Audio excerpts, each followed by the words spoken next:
İndi isə səhnəyə növbəti musiqi çələngi üçün Mədəniyyət Mərkəzinin Niyal İnstrumental Ansamblının solisti Qalib Güləliyevi dəvət edirik.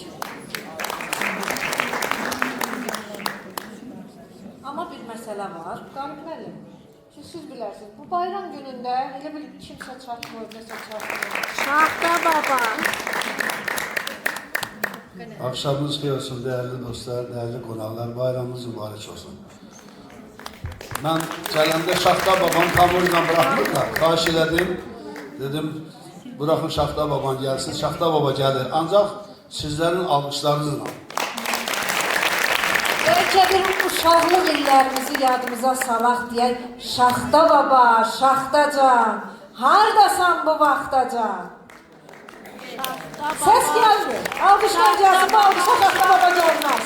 Hardasan bu vaxtacan?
Maşallah.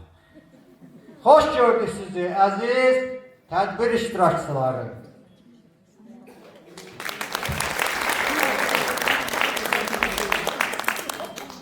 O uca dağların qarını görürsünüz da. Bax o qarlı dağlardan aşağı yıxıla yıxıla, sürüşə sürüşə sizin görüşünüzə gəlmişik. Bu bayram günündə üzümüzə gələn 2026-cı ildə hər birinizə xoşbəxtlik arzulayıram. İşlərinizdə uğurlar arzulayıram. Arzu edirəm ki, bax bu dövlətimizin, bu vətənimizin, bu rayonumuzun, bax bu millətimizin, xalqımızın başının üstündə heç vaxt qara bulutlar olmasın.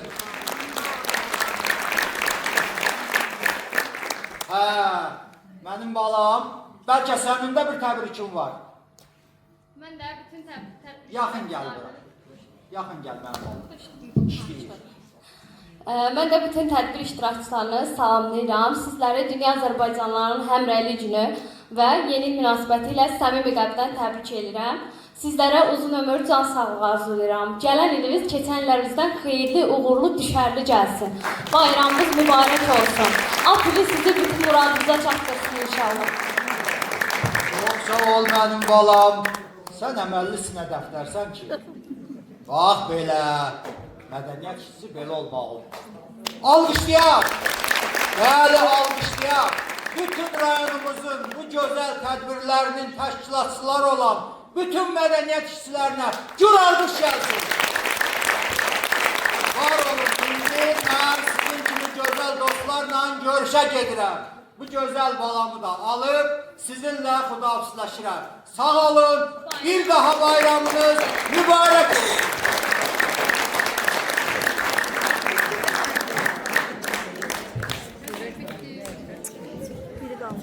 Vallahi Şaxta baba bu belə tələsi ilə inanmıram.